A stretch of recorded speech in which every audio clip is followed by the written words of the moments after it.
Alright guys, and welcome to the 24th episode of Below the Bar. Joining us on the podcast today is Gary McNamara. Gaz is a former British Army physical training instructor, ex-GB triathlete, and co-founder of Plug-In Rehab.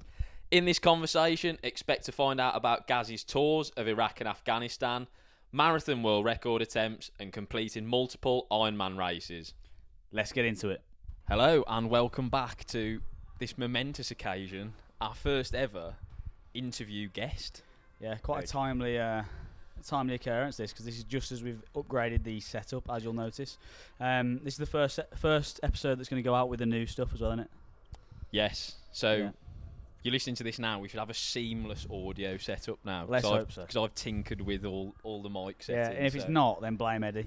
Then anyway. blame it. But yeah, without further ado, I think it's time we introduce our first guest. Yeah. Gaz, welcome to the pod. Thank you very much for having us. No worries. So this is actually a pre-fatigued podcast because you've just competed in high rocks, haven't you? Can we get it on camera that I don't normally look like this? I normally look 5 years younger, but I have just done a high rocks. He's lost half his hairline this morning. To give context, you did high rocks this morning about 8 o'clock, didn't you? So if there's any discrepancy in his concentration, then that's what it is. Yeah, if he goes down after about half an hour, you know why. I've never gone down. Severe dehydration. Facts. Gaz has never gone down. I've never gone down. But yeah, so thanks for coming on. I mean, we'll send you an invoice at the end and whatnot. I'll charge it. Yeah, charge it straight to Harry or something. It was fine, mate. Yeah, it's tax deductible, so it's fine. So yeah, should we start at the beginning? Take it all back. Let's throw ourselves in. Go on. I don't know where we're going with this, but let's do it. Talk to me. What do I need to answer? Right, okay, so we want your life story, effectively. Story. This is Desert Island Disc we without want the disc. effectively a condensed life story. Straight back to like school. Yeah. So we start at school. Let's take it right back. before the military, and then we'll get into right. So school, military, and then what's happening now. And then post, I think. Yeah. If we skirt around Scarborough, because obviously there's not a lot to say about that place. So Scarborough, yeah. Scarborough, obviously Yorkshire, seaside town, sunshine setting and all that kind of stuff. All you boys used to go on holiday there.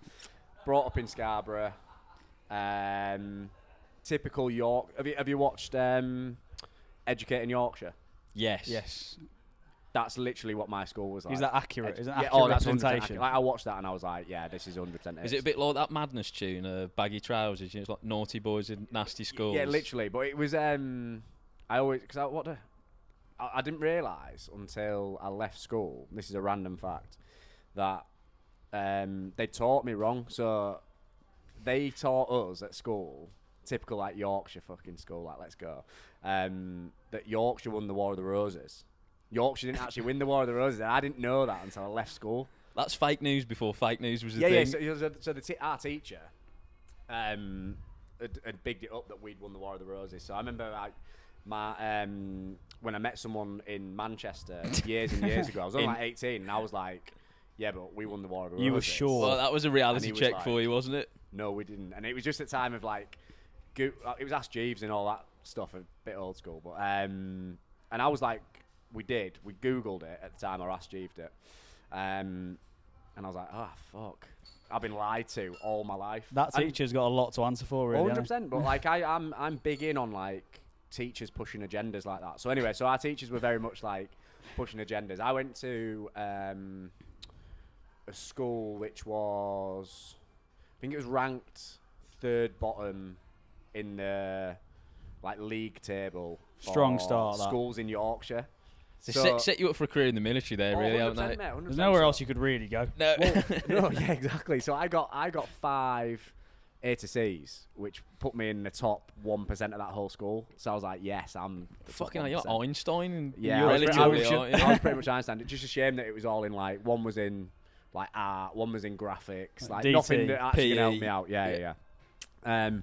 But yeah, like in my the original school when I went there, we had like a supply teacher in maths for 5 years, and another random. My life is random facts, by the way. Good. So we're happy That's with it. sweet. No, more of that. Yeah, he came in with a guitar just every day, and he would just sing Beatles songs, but it wouldn't be Beatles like Hey Jude, Let It Be, like the ones that you know. It'd be like, I always remember Oh Bloody, Oh Blada. Yeah, that one. Proper so he was just, like, obscure B-sides. Obscure Beatles songs. He would just sing to us all day, and we'd just be like, I just remember like looking around at 14 thinking, what the fuck's going on? And like, Was that a music lesson or was that just a? no, that was maths. Yeah, that was maths, mate. Right. So that was maths. But yeah, I just remember thinking, because we had a supply teacher for the full 5 years. That's good, isn't it? But When your real teacher can't be arsed. literally couldn't be asked, and it was a good crack, because obviously we were just all sat there like, I'm glad I'm not learning. We literally play football, come back in sweating, listen to some fucking Beatles songs. I wish my Go school home. years were like that. This 5 sounds years of fantastic. karaoke and football. Literally was, yeah. Learn through play. Yeah, and that was it. So we that was maths, and then So you learnt a lot of maths. I did, imagine. yeah, failed maths. Yeah. Yeah, absolutely failed maths, mate. I knew that was going to happen, but before my maths exam, so I'm an October birthday, so one of the older ones in the year. I got a moped, obviously. Nice. Was it like quadrophenia? Were you tearing about? Like I was batting girls off because I had a moped. Like it was Grease. one of them. Yeah. Yeah. I was like, it was one of them. It was a Malaguti Phantom F12 race series. With We'll a sports overlay that. exhaust, We'll mate. overlay a photo. Sports exhaust to get really maximise that 50cc engine. Yeah. So mine could go 56 mile an hour. hell. And That's not pretty bad, quick that. for a yeah, moped, it you wasn't know. bad. And there was a speed camera down the main road. So I used to do 56 miles an hour everywhere. But I used to kneel on the back of my moped and put my feet across the number plate. Yeah. So they never got me, which was nice. If you're watching. Yeah. Don't know the reg now anyway. We can't pull that back. But yeah, I fell off that before one of my maths exams in GCSE. And I went into school and I had like blood. Like, I had blood here. One of my mates was like, you look really bad. And I had like blood, and I remember looking at it and I was like, I don't know if I can do this shit, like proper shaking, because I'd just crashed my Yeah. moped. Were you in shock? That's why. Yeah. I literally was in shock, and I went to my teacher and I said, I've just crashed my moped. It was in pieces anyway, and I was more worried about like what my mum and dad are going to say about why I've crashed a moped. And the teacher was like, all right, sound, well, just fail your maths then. So I was like, right, sound, I'll do it. But I always remember like bleeding over my maths paper. So Maths paper covered in blood. Right. literally in a little blood. bit. And I always thought, like, now when I look back, I'm like, what was the person who was marking it thinking? Show you when there's like working. blood on there. Yeah, like, yeah. This guy wants this. Like, give him. Literally him blood, Yeah. sweat, and tears. For his show GCSE. your workings yeah. out. You're bleeding on the page. 100%. So yeah, school was fun. Like school, I always it was just like a comedy sketch. If you'd Yeah. have filmed our school, it'd have gone. It was educating Yorkshire. Waterloo Road. Kind of Yeah. thing. So Yeah, when did you massively. start thinking about the military? Did you go to higher education after that? Did you go No, to no. college or anything? So do you know my college story? No. No. No, I'll tell go- you that. No, All no. right, okay, cool. So I basically figured out that I wasn't going to pass any GCSEs. Got my 5, which my mum would have been very happy. Oh, is very happy with. I figured out that I wasn't going to do very well. So I basically said to her, "Look, I'm going to join the army because don't need any GCSEs to do it." So I was kind of like offsetting like the disappointment of that. Lowering the expectations Yeah, so it was immediately. almost like Prepping her for your GCSE results to come literally out. kind of like. Don't worry about it. I'm Don't joining worry the about it, I'm army. joining the army. I don't need. Why would I need GCSEs kind of thing? Have you heard about the army, mum? Yeah. Sounds like a good crack. That, Yeah, doesn't it? literally. Didn't But try then anyway, mum. Load of my mates from like I had mates from other different schools, and one of my mates was like, right, sound, I'm going to college, and I was like, I should have gone to college. So all my mates were playing football at college and doing whatever. So I decided I was just going to go to college. I didn't enroll, so I just sat in. So I sat in on like it was PE and psychology. So I sat in on the lessons, and I remember the teachers at the time going, who are Who you? the fuck? A college Walt. Yeah, I was literally. He's just there in a blaze. Who the fuck's this guy? So I was just like, oh, my paperwork I don't think's come through yet. Don't worry about it. But it's coming Blagging through. your way through an A level. Literally, and I was like, it got to the point after like 3 weeks that they like pulled me aside and were like, you don't go to this college, do you? And I was like, no. And then at lunchtime I said to my mate, I was like, look, come join the army with me. I can't go to college anymore. And he was like, right, fuck it, let's do it then. And it like literally left college that day. We went down to the army careers office and joined. He ended up going on to be in the SAS. So like I kind of You like squared him away, really. Well, I did, but then he had a massive parachuting accident. Oh, He's got a shit, brain injury, right. so it's Oh, you for know, fuck's sake. 6 of one, half a I dozen. was going to say, you could have taken credit for that. Could have done. Yeah. I was taking credit right up until like 2 years ago. And now shit. it's You don't, you don't want to be. Oh, is this tarnished with the that now, lad do that you? you were trying to get into Red on? Red on, but yeah. Yeah. So yeah, that'd be Yeah. cool. But so we both joined the army. He went. We both joined engineers, and then went down that route. But yeah, that was essentially the life in school and Scarborough. Sweet. So when you apply for the army back then, is it the same as now? Is there a bit of a lead time in between when you sort of apply, go down the careers office? Yeah. and then go? So when is this year like? It's 2005, 2006. Okay. Right. Okay. So you just kind of like pre-digital, getting that way. It's just that. Yeah. So you would have had to apply in person, I'd imagine. Yeah, so I went into the careers office. You go into the careers office, and but you saying about lead times, you basically sit in. I don't know if you know about the army test, but basically you go through like a psychometric Johnny's test. dog is brown. What colour is Johnny's dog? You still have to do Brown. like an aptitude test. Yeah, It's yeah, like but properly still do dumbed that. down. It is like the Like I stage failed 1 it. phonics. No, it's got to be lower than that. One of my clients did it actually last week, the modern one, and got 2 wrong out of like 60. He was like, it was the easiest thing in the world. Yeah. It's like the level of it is ridiculous. But I failed it originally because I was taking too long. So it's supposed to be like, Johnny's dog is brown. What colour is Johnny's dog? Brown. And you're like bang, bang, bang, bang, bang. So you're actually overthinking I was it. actually just going It's a like, reaction I don't test, want to fail. I don't want to fail it. So I Yeah. need to like think about it. And I Reading got like every 5. question 3 times or whatever. Like Yeah. paralysis through analysis. So he literally came out with this sheet and was like, "This is what you can join." And it was like infantry, chef, and I was like, Right. So have you gone in there with a completely blank mind? You haven't set your sights on a particular line? No, I didn't set my sight on anything. But then I was like, mate, I'll like, there's more stuff in the army, and he was like, yeah, but you failed this part. And I was like, not can for I do, you, mate. Yeah, I was like, can I do some more? Can I do it again? He was like, you need to go faster then. So I did it faster, and then I had the full list basically of the army I could choose.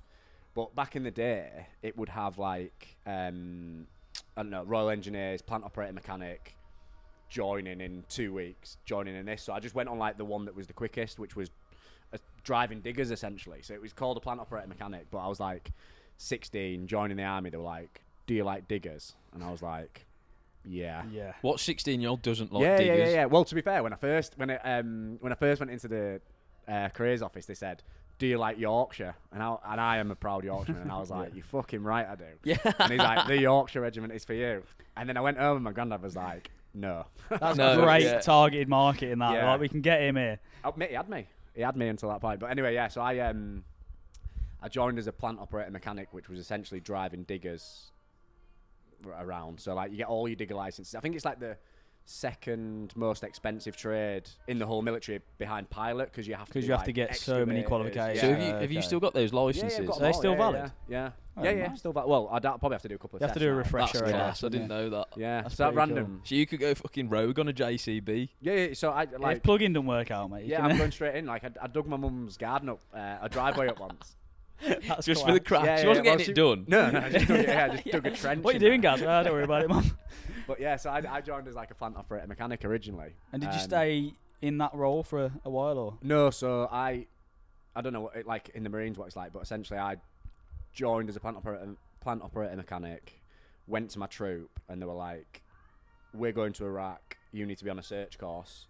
So it was like, all right, cool. Because in the engineers, no one does their actual trade. So like, there's plumbers, there's electricians, there's fucking painters and decorators, all like in the military. So the engineers, you do your basic training, you then do your engineering course, which is like field fortifications, like explosives, trench warfare, all that kind of stuff. Where That's like your continuation training. I yeah, guess. so okay. they always say that like the engineers can deploy anywhere and do it themselves, because we've got like infantry, we've got commandos. It's all paras, self-contained. it's all Self-sufficient, yeah, similar. So we similar build to the all, like, Marines the are similar to camps. that, yeah. Yeah, exactly. So like in Afghan, we would go and just build camps and stuff as well. But yeah, you don't actually ever really do it. Like, I don't know anyone who went there and did their trade. Like, so like, you're a plumber. I always remember like toilets just getting fucked in the block and being like, mate, you're a plumber. Can Don't you look at sort me, that? mate. And they were like, mate, I haven't touched it for 9 years. I cannot do that. I can't remember anything. I just scrape this exam. Always the way in the military. Isn't it? You Yeah, scrape yeah. through, and then you're like, I can't actually do what I was trained to do. No, Because I absolutely haven't done not. it. I haven't touched it in 5 years. Yeah, no, 100%. So I got like just told you need to do a search course, which is essentially searching for IEDs and bombs. IEDs. Okay. Because so I flew out to Iraq just after my 18th birthday to Shit. go there, which was Yeah, I was going to say, because if you joined in 2005... Six. Yeah, Yeah, early so you got 2006, so yeah. Iraq and Afghan are going on at that time, aren't they? yeah. So I was gutted that I didn't go to Afghan First. but then actually I got an Iraq in, which was quite nice. So why were you gutted that you couldn't go to... I don't know, because it was that was when it was Probably good, the I most suppose. busy, Yeah, wasn't yeah. it, back then? I Glory guess. days. Well, I The say glory that, days, like yeah. so I did one of my Afghan tours was probably I think it was the worst one for like death counts and stuff, which was with 4-2 Commando actually. Was it?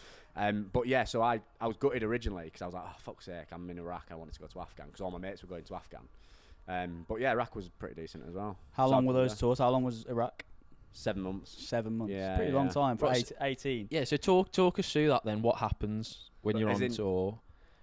And so Iraq was So what's a typical So day like? give Eddie like a typical. Because I've only yeah. I've 'Cause I only didn't ever go gone off anywhere, his so- military experience, Yeah. and the furthest you went was bloody Bovington, wasn't it? Basically, Yeah, That's well, not bad though. that's pretty good. Isn't it? It's Bobby- pretty Bobby's kinetic. fucking- Kinetic down Bobby, mate. getting brassed up on the getting beach. brassed up Yeah. in pool. A different type of brass. That's it, innit? Yeah, Yeah. 100%. So Iraq was more like Afghan was very, and talk about Afghan in a bit, but Afghan was very like you're out and about and getting nailed on the ground. Foot patrols. Whereas in Iraq we were like contained in an area, and just getting. It was almost like sitting ducks because they were just firing rockets. You're just sort of daily. occupying somewhere, and Yeah, they're so kind of we occupied a place called Basra Palace, which used to be Saddam Hussein's old house. his gaff. Yeah, his gaff. It Yeah. was fucking. Bet that it was lovely. opulent, wasn't it? Yeah. Well, we weren't in the actual palace bit. We were in like the tents on the outside because course. obviously all the officers. All, Where were the all, s- the, yeah. all the scum around the side. yeah, Yeah, so we were just the scum on the outside. Yeah. But yeah, we would just go out and if people were doing, going out and taking a town or going out and taking a building or whatever, we would just go in and search it, make sure that no one was going to get nailed as they went through. So a normal day would just be wake up in the morning, go to the gym, play a bit of five-a-side football, wait for a call, go out, look for bombs, come back in. It felt like, sounds mad now, like I'm processing it. And I'm never chat to my mates, they're like, it feels mad that you went to war. And I'm like, but at the time it doesn't feel mad, just feels normal. And you're like 18 at this point. 18, yeah. I Well, guess it felt like you Call just of Duty. adjust to whatever's around anyway, don't you? Yeah, To whatever. yeah. Certainly, if everyone in that environment is doing exactly the same thing. it's- Regression 100%. to the mean, Yeah, isn't it? it's I guess just it normal. becomes the norm very quickly. It don't feel real either, because like so we used to sleep in coffins, which Right. is, That's- and I say it not like as in fucking right night I'm closing my coffin down, as in like Yeah, that's ominous, isn't Fucking it? Dracula. yeah, it wasn't Dracula, but like there would be like breeze blocks around, and your bed would be underneath it, and you'd have sandbags on top. So it was essentially a coffin. If a rocket came in, Okay. Right. it fires up like that. So Right, it should hopefully, unless it lands in your bed, which some people Dippers, did. that, innit? Yeah, Fucking you're hell. fucking unlucky if it lands Yeah. in your bed. It should fire up and away from you or hit your coffin. So yeah, we would lie there, but you can hear the Iraqis like zoning in on where you are at night. So you would lie in bed, And they're and slowly you would getting hear, closer. like, bang, and you'd be like, "Oh, it's fucking miles away," and then you'd hear Yeah, the next one a bit bang louder. over that side, and Oh, I'd be no. like, all right, okay, slightly closer. And then you'd hear like bang this way, and you'd be like, oh no, they know where we are. Yeah. So They've zeroed in now. it was, but like we'd all just be lying in bed going, next one's us, boys, and like laughing at the time. You have to, I think, in Yeah, that yeah, situation, yeah. though, don't you? You have to 100%. develop Like such a Gallo- dark humour. Gallows that's the military, humour. innit? Yeah, the it military is. is And that's just a why, dark because humour. otherwise you wouldn't be able to deal with it. No, yeah, 100%. So like we had someone who he got a rocket attack, but he lost both his legs, and we like sent him socks into the hospital bed. So like that's like the dark. Yeah. Because we were just like, oh mate, here you go, and he apparently was just laughing his head off. Put But him he on used- his hands. Yeah, yeah. But yeah, Cheers for the that used to gloves, be lads. It used to be the dumb thing of like just sending socks to people who'd done that. But yeah, so we did that. Iraq felt normal, and we came. I was in just a bit of a cycle where it was I did Iraq, came back for like 4 weeks, had 4 weeks off, spent all my money, bought Nice. a tag, Tour bonus. watch, gave it to a woman, never saw it again. You know, that kind of, Brilliant. like, That classic, 18 yeah. Yeah, 18 you've got to year make old those guy. mistakes. though, Yeah, mate, you make them 'cause mistakes. You know come what I back mean, yeah. stronger. And then and then we went into 6 months in Jordan to train for Afghan. Then came back for 4 weeks. Then went to Afghan for 7 months. Then came back and trained. So it was just literally a cycle of just like. So you've not On got top. really time to process Operational- that, have you? No, you It's don't get just any thick time. and fast. It's the best way to be, I think, with it. Mm. So you don't have like a come down period, like an R&R period. Like they're supposed to have like a 4 proper weeks, R&R. Back 6 in the day, months you back. didn't. No, when it was busy, I guess they were just Yeah. using you when they could. I weren't think they? like 2007 to 12 was just fucking chaos. It was like, yeah, we want, because I know people who were like, they'd come to Afghan, I'd been posted, and they were straight back to Afghan because their unit was going, and he'd be like, I've done 7 months in Afghan. My wife's just had a kid. I've not even I've met the kid for fucking 3 days, and chin up, fella. You're off Yeah, back a out lot to of Afghan. my striper was like that in Bovington. He was on like a rolling 3-month almost deployment. He'd be back like a couple of, but like you say, he had a kid right at the start of that process, and the kid was like 3. He'd seen it for like 2 weeks. It's Really. Madness, really. So how many tours did you do altogether? I did Iraq and Afghan twice. But theoretically, someone that served during the exact same period as you could have done no tours because it's kind of it's kind of pot It luck. literally is like pot luck. So depending on where you went, I just went to a unit that was constantly deploying. So I did in my first 5 years in the army, I'd done 7 months in Iraq, 4 months in Kuwait, 4 months in Kenya, 4 months in the Falklands, 14 months in Afghan. Fucking collecting passport literally stamps, just, aren't you? everywhere. Yeah. It's good when you're 18 and you just join. That's probably what you want, though, isn't it? Yeah. So when we came back from Iraq and I went to Falklands, I've got some good stories in the Falklands though. Yeah, we'll get on to that. Are they Very good PG ones. enough? That's all right. You can say what you want. Doesn't matter. They'll make good clips. You Anyway. say you want, mate. You'll sell these clips. So how does You make it up. how did Iraq and Afghan compare? Because obviously Afghanistan became quite renowned for IEDs. Was Iraq like that as well? I guess you weren't doing as many patrols, were you? No, Iraq's more like a British town. Like if you drove, I drove through some cities in England and gone. This feels like. Wait, was it a British colony at one point, Iraq? I don't know. Back in the day, but Basra's like a built-up place. Like there's shops, there's it's all just normal, genuine buildings and all that kind of stuff. So you can kind of. I always thought it was just gonna be like the desert. It's like you go in there for the desert because you just seem. I remember seeing videos of people just driving up, on Telic 1 or whatever it was when they took it and Iraqi freedom, and I was like, oh, it just looks like desert, but actually in the cities was like proper cities. But have you seen footage of places like Iraq in like the 60s and 70s? It's like the West, and then we basically bombed it back into the 1700s, into the east. When you were there, in that 7-month period, are people going through their day-to-day life? Are there people living in Basra? Yeah, okay. Yeah, they're not arse. It's only the people that. And I now I look back, and I always think if a French the French decided they were going to take England, I would do exactly what they were doing. Do you know what I mean? I'd be on the streets, fucking digging in IEDs and all sorts. So now I look back. At the time, it was just all right, just need to do a job. And Iraq was less kinetic, I suppose, than Afghan. It felt all right, as in I was just like you said, less patrols. They were a bit more clever, so they used to melt the tarmac, roll the tarmac back, and then put the IDs underneath, and then roll it on top. Wow! So you couldn't actually see anything. You just see a tarmac road. Yeah. So I was just a stupid question. Who actually was the enemy in Iraq? Was it the Iraqi National Army? No. Was it insurgents?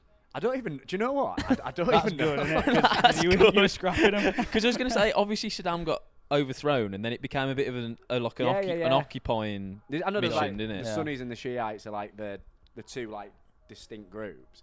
But then I genuinely couldn't tell you who was like. And then when we stopped and when we pulled out of Iraq, it left a power vacuum, didn't it? Which led the way for ISIS. Yeah.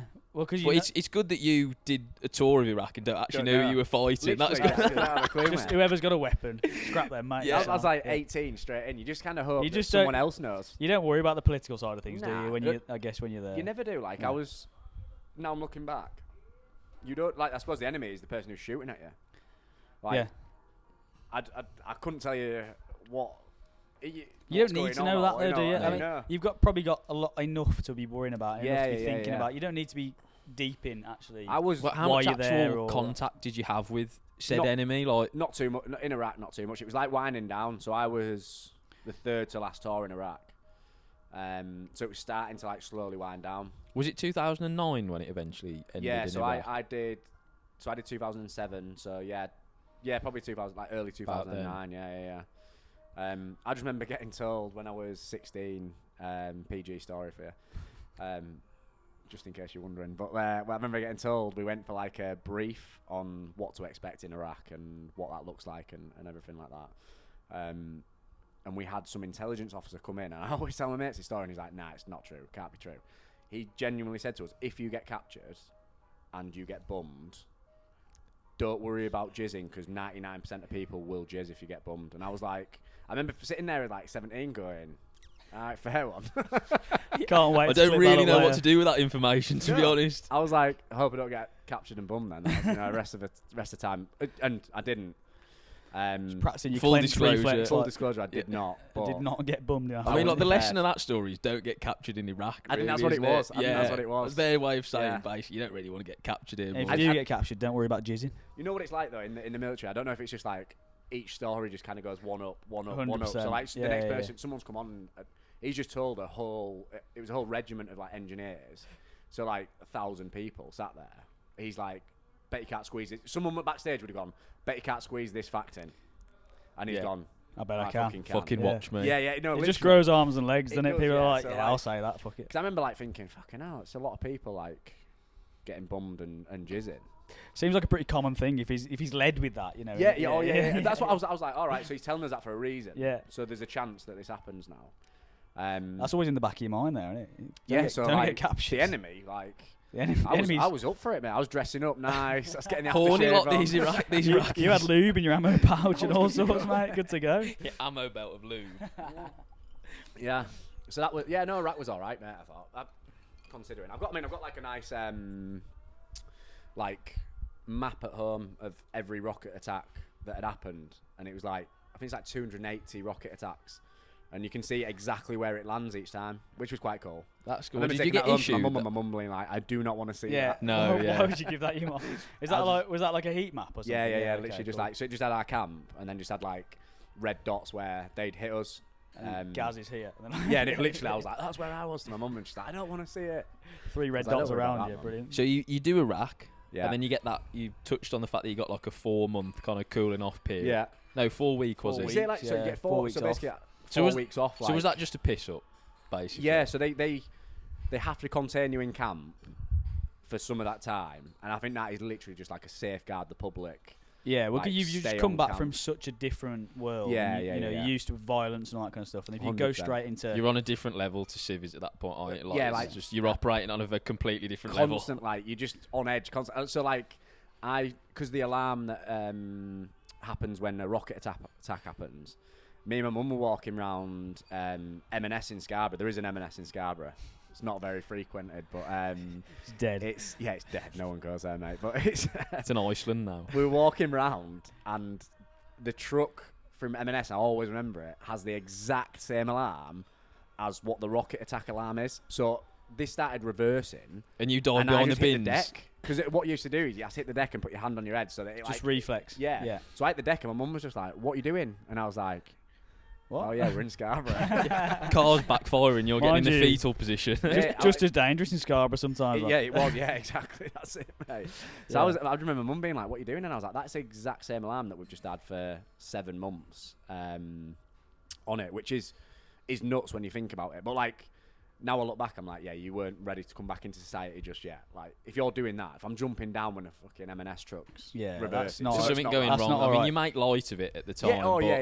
You looking probably don't back, think about it at the time, do you? No, But you don't. No. that is an issue, I it's guess. like what we were saying, like because everything's so thick and fast, you don't have time to decompress. process really. it, not at no. all. So you get that 4 weeks, and it's like 2 weeks of it. They just put on like parties in camp, so it's like So it is just a massive like piss up. yeah, they're almost like bring everyone down here. So it's like you're not going into town. Yeah. We'll do it here. So we'll put 1,000 tents up, and you can just booze as much as you want. Yeah, And take We'll let out you your booze, aggression but here, it's, lads. it's on our terms. Yeah. yeah, it literally was. And then you get a couple of weeks off, and then it was back to You back to training then? yeah. It was Yeah, okay. because it Like a pre-deployment it sort was of thing? literally just so you did a deployment cycle, pre-deployment cycle, then deployment again, and then pre.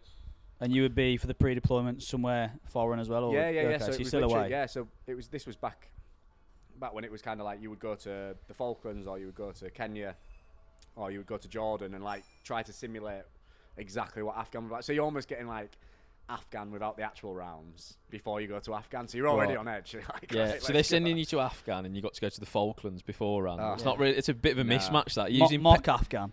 yeah, oh, using penguins as insurgents. the Yeah. Falklands is the pits, mate, as well. I mean, I don't know if anyone listens from the Falklands, but gee, I'm like, sure they'd some be- RAF listeners are there. Yeah, They'll they'll- yeah, They'll have a yeah, job to no. have the signal, I Yeah, reckon. true. Right, well, let's talk about the Falklands then while we've.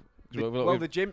One thing about Falklands, the gym is amazing, and they built the camp so that you can just walk wherever you want indoors. That's class. Yeah, which is nice. There's a tunnel That's pretty system good. or Yeah, something. it's like a tunnel system. Like we're in that mad. camp. Yeah, it's like you can just walk anywhere, but be indoors kind of thing. So is this? Pretty So you cool. got posted to the Falklands as one of your pre-deployment. So we went there as a squadron, yeah, to do Beat up training yeah, kind like of a thing. beat up training. But we had, at this point we had like a sergeant major who was just like not wired up right at all. Like a tyrant. Yeah, like, he was, and he just wanted like it almost wanted like blood. Like he was like, I'm gonna kill someone in the squadron. That was like, I felt that's what he was trying to do. Someone's That's going to die on his reassuring, isn't it? pre-deployment training. Yeah, so like Brilliant. he would run us. I remember like he ran us one day. He ran us like 22 miles, and one of my mates, Boz, had like fat man's rub that bad that it was bleeding down his leg. Look, he was like on his period and it was just pouring down his leg. Is there even 22 miles to run in the Falklands? Yeah, mate. Are you just He- doing everywhere- laps? he everywhere's found 'em, 22 Are you miles. just doing laps He of found 'em. Stanley? No, everywhere's 22 miles, mate, because everything's just like a gravel track. So like from Stanley to I can't even name another place in the Falklands. No, but neither can like I. whatever the next town is. Is there It's another probably town? about 20 miles anyway, but it's Yeah. all on like a dust track. No, it's pretty huge, the Falklands, isn't it? Yeah, it's a pretty big old big. island. It's just It's just uninhabitable. yeah. a There's lot just of no it, one, isn't it? no cunt there. Oh yeah, got it. It's on our balls. So what do you actually, other than training in the amazing gym, what can you actually do there? Well, we were building like, building different camps for people to work out of and stuff. So that was like, it was a little bit of practice for building stuff in Afghan. So you're using the Falklands as a big sand pit, effectively, to just pretty much doing what you want. So I Kids played then, I was back in a digger at this point. I'd not been in a digger for swinging 5 round. years at the time or something, mate. And me and my mate were doing. It was a place called Poon Hill, which I'll never forget as well. But I was digging up like the area, trying to like level it off basically, so we could start to build. And I dug up this cable, and it was so like thick, and I'm talking like, if I went out there and got BT's main cable, like that level of thickness, and severed it with and a digger. snapped, yeah. And my mate was like, jump out. So I jumped out, and he was like, fucking hell, look at this. And we were only like new blokes still. And I was like, fuck. Right. I was like, right, let's just cover it. So I just covered it up with like, I covered it up with mud and everything. We flattened it down and everything. Then we built a camp around it. Anyway, as we were leaving, they'd found it. And it was the main alarm system for if the Argentinians had ever attacked. Oh, that's good. And you Falklands filled the part- hole back in, so Yeah, that's I how just filled it in, cabling mate. works, I think. Actually. Yeah, Falklands Part 2 could have been on your head, mate. Well, yeah, they wouldn't have known. We'd Yeah. have been sat here going, everything's all right in the Falklands. And Argie's just living there and doing whatever. But yeah, I remember it was the main alarm system for the Falkland Islands, which is quite funny. You probably think it's probably quite important if it's this massive, Oh. thick fibre cable. Like, Yeah, I should have, but it was So you're like supposed to weighing do ground checks before you, You like, are, yeah, you're penetrate the supposed to. ground, aren't you? you? Get like I a think. little tool to like, he knows that now. it's like a CAT scanner thing, so you like walk it across. Yeah, and it No one flags did up it. pipes and cables Yeah. and stuff, Yeah. doesn't No it? one ever did it. You just like do what you want to do. Well, you don't basically. need it in Afghan because I've got no infrastructure, so it's sound. Yeah, there's No, exactly. nothing running under there apart from IEDs. Exactly. Yeah, that's it. And then I was. This cable's ticking. Yeah, there's a clock on it. By the time you know, it's blown up. So Yeah, so we did. I just remember weighing it up. Like, do I tell my boss? Is it worth what's about to happen? Bear in mind, my boss has just ran everyone 22 miles. yeah, it's probably going to be 44 for you, yeah, innit? Is it going to be worthwhile doing this? And I was like, no, it's not. Fill that hole back in. It's not going to get back to me, is it? Nah, 100%. I Easy, still man. didn't. So my It is now. troop commander, my troop commander. This was like podcast is going to incriminate you effectively, isn't it? yeah, probably. Yeah, because my troop commander was like a really posh bloke, skinny, like Public school little boy. ferret bloke. Little ferret. Little ferret, little like. If That's a a ferret great was description. a human, yeah, if a ferret was a human, and you know when you see like the memes on Insta and it says where would you put a tie on a giraffe? Yeah. And you like that kind of thing. If it was like what would a ferret look like as a human, and it was like a tall ferret or this bloke, you go probably that bloke. That's what a ferret looks like. A lot of officers who look like ferrets now. I can't understand. Proper Can't s- unsee yeah, that. yeah. Proper stereotypical like British Army officer. Yeah, like, 100%. Prim and proper. Straight out of Sandhurst. Public like. school boy. Yeah. And he cried in front of me, Wow. asking about the cable. He was like, someone in this troop did it. I'm going to give you 4. I think he gave me 4 seconds to own up. And I was like, it's a weird number to get people to own up. And only me and Jono knew. And I was like, there's no way on earth I'm owning up for this. Ever. And there's no way I'll stand outside and it's You'd minus 10 probably degrees. you probably get fucking charged for that as well. That's not just a 100%. thrashing that, like, yeah. No, Not the worth- main not alarm worth. system for the Argentinians attacking, yeah, you're getting done for that. Not worth owning up to that, is it really? No. So that was between Iraq and Afghanistan, was it? Yeah. And then do you have time off after your pre-deployment going into Afghan, or are you straight in? Pretty We much? did first one. No, I don't think we did. I think we went straight. I've like you normally get like 2 weeks off as like your pre-deployment leave, but I think it depends on what date you fly. So it's like not, some people are going to get 5 it's not days. set in stone. You just No. That's a unique flight path, isn't it? But he Port Stanley straight to Camp Bastion. Or Well, we whatever. came home, did a couple of weeks, and then went out. But yeah, it was a It's pretty full on that. I'm just thinking how easy I had it in the Marines. Like I had my 5 years were fucking. Yeah, pretty you were quiet dripping when you compared. did 2 months in Norway or Yeah, I whatever. know, yeah. Oh, mate, 4 class. months. 4 months actually. Yeah. Well, get it right. Get it right. No, Yeah, so tell us about your experiences of Afghan then. the first Afghan was worse than the second, just because it was. was that Was the that one when it before was? two? Yeah, that was 4-2. Is that when it was quite spicy? over Yeah, there? yeah. So, but that was back when you could pretty much do whatever you wanted. And when I said do whatever you wanted, I'm talking like walking around with just body armor on and no t-shirt on and stuff like that. The stuff that people want to do. Yeah, you've seen. You want to look cool. Like, the only reason I went to Afghan was to try and get some cool pictures. Is that around Fair the same time as Royal Marines Mission Afghanistan was filmed with Chris Terrell? That 'Cause was I a bit earlier, I think. Was it? Because I 20? remember that being a bit rogue. Like there's lads just walking around in body armor. Like Yeah. you Well, said in yeah. that. Well, they get kind of contacted in the middle of the fob, and they just chuck on the body armor and get rounds down. But I think that was more out of necessity than anything else. It's so on edge when you go there, like, because I'd seen. I think I went like 2 tours after Ross Kemp Okay. with the Yeah, Mercians yeah. or whatever, the Anglians. So I'd seen like that and going, "Fuck, it's gonna be good." Right, so how does that compare actually? Because I've heard some like of It the depends where you are. ex-SF lads talking about Ross Kemp in Afghan Yeah. and it all being a bit of a sham almost. Was it legit, I think I genuinely think it was legit. I think he was actually just attached to the Anglians or wherever he was. In a blue we vest. we seen him over there. My mate asked for a picture of him and got him to take a picture of us 4. I bet he loved that. That's class. Yeah, so we this was when like Bex came out to see us. Some of the Nuts girls came out. Back when Nuts was a thing. That's good morale. Some of the younger viewers won't even Yeah, remember give Nuts. that a Google. Give that a Google. If you're under 18. Nuts. What was it? That was like Zoo and Nuts. That was it. yeah, that Yeah. was like That's that good morale was for the analog lads, though, that. Pornhub, wasn't it? Zoo and Yeah. Nuts. Yeah, analog Yeah. Pornhub, yeah. So yeah, that was. Yes, I remember the first day we got to our fob, which was like a forward operating base in Afghan, and someone decided to fire some rounds over the top, which was miles away. Just like because pop we were shots. so on edge. Yeah. Like I just remember jumping up with like 10 blokes onto the top of the Getting a 50 like, cal down. the Hesco and just like firing and like my mates were just firing blind off. over No the one was wall. looking. No one was looking. And I was firing like these UGLs because someone had basically said to me, if you can get your UGLs off your underslung grenades on your tour, you've done well. So I got 7 UGLs off straight. I was like, So you just take that as Note a challenge. Note that down then. Just Got take that as them a off. challenge, right? 7. so they were gone first. What on the Tallied. first day?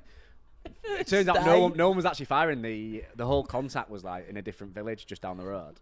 So we weren't getting contacted, Just but all of panicked. us, like All of your our troops were in UGLs there. going down into a wood block. So you've Which blown is up a literally load. just like, So you've fucking brassed up a load of shepherds. no, there was no one there. Oh right, okay, that's But fine. I just remember For legal some, reasons, there was no one there. I just remember some Welsh guards bloke screaming, going, "Get down from the top! What on earth is going on?" And I was just, My first day, leave me alone, I'm flapping. I was like, "We're ready for this." Yeah, And he's like, good "Ready to for go. what?" There's no one there. It's a bit of There's no one. There's no one fucking there. But yeah, you kind of orchestrated your own baptism of fire there on the first day, haven't you? It's like, 100%. It was, yeah. I don't know if you just properly on edge at first. But it's one of them things where you just ease into getting shot at weirdly. So the first time you get shot at, I remember You kind of shit yourself. Yeah, so I was driving a digger to get some stuff down this road, and my back window went through, and then my side window went through, and I was like, fucking hell. I know where the next one is, so I jumped out, my digger was still moving forward. So I stood in the middle of this road on my own. so is that the Taliban just taking pop shots? I think at so, you? yeah. like, unless you were going into a like really built up area like in Sangin or wherever, a lot of the time they're just trying to look a little bit. Is this a digger as we'd imagine it, or is it an Yeah, armoured? digger.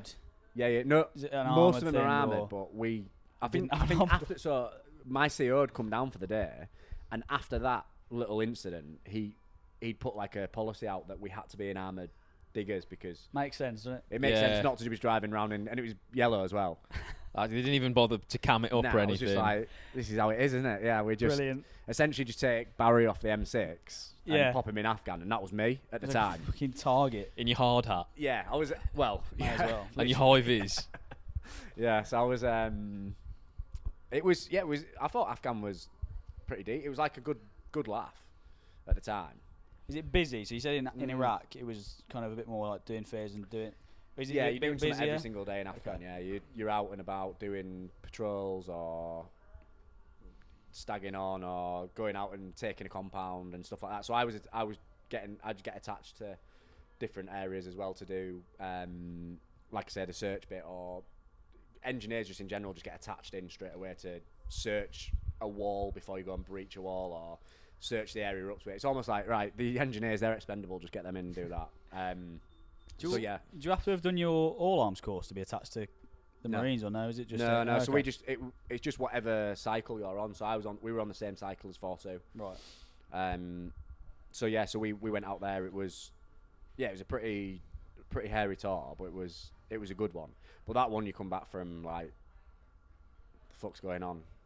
Well, that's 7 months as well. Yeah, That's a long time. I 7 to be months is a living long that, time getting shot especially at when every day. when it's every day and you're Yeah. not getting any In that respite. heat as well.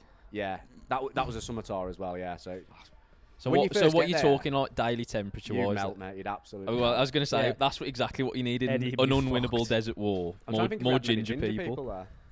No, they'd go down, mate. Keep- I'd go down. Yeah, Keep you him in the would, yeah. north, mate. I'd Keep go him down in the north. airport, still air conditioned. Yeah. Yeah. I'd just get a glimpse at the sun. I'd be down. Some girl didn't go on tour because she It was had ginger. diarrhea in the airport. She's like, oh, I've got. In She's the got- I think I've airport. got DMV. She was straight back on Right. the return flight. Well, she didn't even get on. She didn't get on the the plane. fucking initial one. Oh, mate? really? In Bryce, she was like, oh, I've got DMV. Right. And obviously, you can't risk a whole squadron. Yeah, of a whole- admin, so Yeah. Our squadron sat made. It was just like, yeah, fuck off. Whole plane's worth of blokes going Yeah, down. yeah, as literally. soon as World they fell land. out of her arse at Bryce Norton, and then she's fucking. Yeah, and then we had the RAF in there, give the trolley service on the way in there. Fantastic. That was Yeah. where you, Some that's of where my- you're best. Some of my That's a bit of colleagues. you, Some- mate. some of the That's best. a bit of you. Yeah. You'd do all right on that plane. That's what. Now I'm looking at you. Now I've got to know you a bit. You do well on a I think plane. I'm more of a door gunner, really, aren't I? No. No, I Is don't that too think so. kinetic Yeah. as well? It's It's a bit That- too, well, you still get I'm too close to a weapon system there. well, you're really, still aren't getting the sun there, aren't you? You know, Yeah, in the beating door. in You on need to you. be inside, really. Beating in. Is there any need to be in roles the in the shade. RAF that require you to wear a tabard? I feel like that's more kind of like dinner lady vibes. I think most of them do. Hospitality, yeah. I think you struggle to They all find wear some blue, that, don't they? Yeah. Yeah. You struggle to find someone that don't wear a tabard, to be honest. It's the high tide like tea and coffee stains. That is the blue. Yeah. Mm. When you're serving or in flight. yeah, when you wet spitch for your entire career. That'd be perfect. That you That'd be you good, do well in mate. the RAF. Yeah.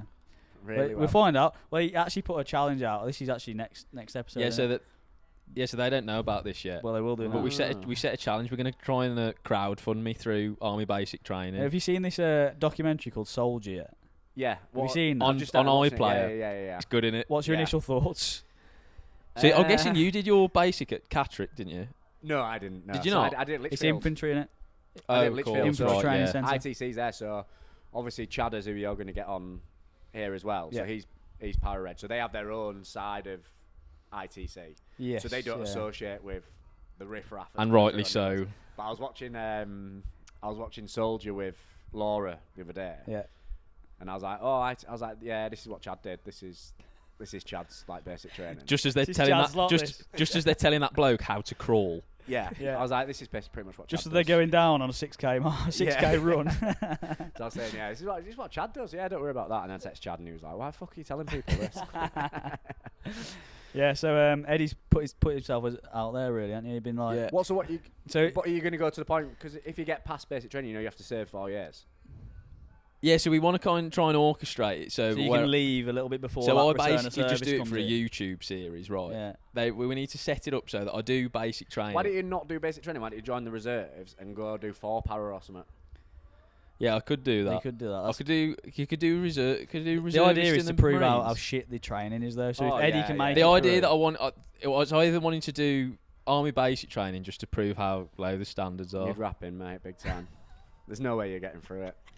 Shin splints on the first I'd day, make sure I join back up. Yeah, I'd have As- to- as an I'd have to instructor. join back up. just Yeah. to thrash me. Gaz Yeah. is there with his white vest on at the top Yeah. of the top of the stairs. Yeah, so you come back from that Afghan tour. It's Mhm. pretty kinetic 7 months. And then, did you go back to Afghan after that? That was the Yeah, first so one. I Was came back, did a few weeks or months in England, then we did a tour of Jordan, just practicing for Afghan again, and then went to Afghan. Fucking, that's busy. This is like 5 years of pretty much just Yeah, being. yeah. So what year are we in now for this second Afghan My tour? second Afghan was Early 2010s. no, 2012. Right. 2012. Okay. Because you So- pulled out in 2014, didn't we? Yeah, so this was like a bomb disposal tour. This one Would we have been did. one of the last ones. So wouldn't is this Hurt Locker vibes? Yeah, so just pulling wires up out the ground. Was and it just was it standing there. literally like that? Did No. you ever have to go in one of those big suits? No. So you it? like That's EOD, innit? yeah, Yeah. well everyone's like, what? Do you do that? No, well, like we were in a part of a thing called like Talisman, which we just route prove everything. So we went down and we just blow it up. Right. So- So if anything's there, leaving you little take flags it in the with it ground, as well, like, yeah. safe. Yeah, just like clear everything out and then blow up whatever was at the end of it. But we had a few things where we'd have like people saying, "You need to hurry up." I'm like, "I'm not hurrying up. Like, I pretty want to go back important. home." Pretty important job. Yeah, this, yeah, yeah. So we'll we get had- it right. We had like a patrol come out from behind us and drive straight into a minefield. Brilliant. And then they were like, "Can you come and get us out?" And I remember our boss being like, Fucking Nah. leave them. "Like, leave him there. We're gonna have our lunch. We're gonna like camp up here." We had like 24 hours of like good sleep, get some food on. There. Like, we really Fantastic. need your help. And That's we some were good like, top "Right, cover Sam." for you, that is. Oh yeah, he was great, mate. Like a big. Lads, get your heads down. He was ginger. Oh, okay, Big, there we go. I say big, like thick, small. And he was angry alright man. in Afghan. He was sound. Did he spend a lot of his time under the shade though? Was he? Well, he was a diver, so he spent a lot of time underwater as well. There you go then. Yeah. Mind you, UV rays are intensified underwater, Are aren't they? I think so. You'd know. I don't Yeah, know. I You think don't so. I've swim. got to be That's careful. why. Yeah. He doesn't swim either. Do you not? We get him in the Can't swim. What do Navy. you do?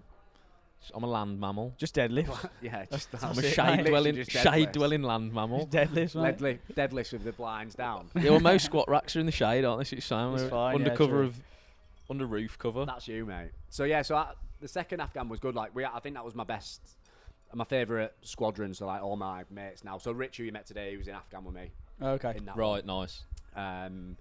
So like a lot of my good mates now are from That second tour. Yeah, so you all met those guys Yeah, just- yeah. just from that tour. Just randomly, yeah. So it was a good one. That, to be fair, we did like we had loads of time to like train. I did a challenge out in Afghan, so I did with Rich as well and a few others. So we did 12-hour bike, marathon row, 3 marathons in 3 days, round like a fob, which was like Oh, 2k wow. round. So just keep running round. Between you.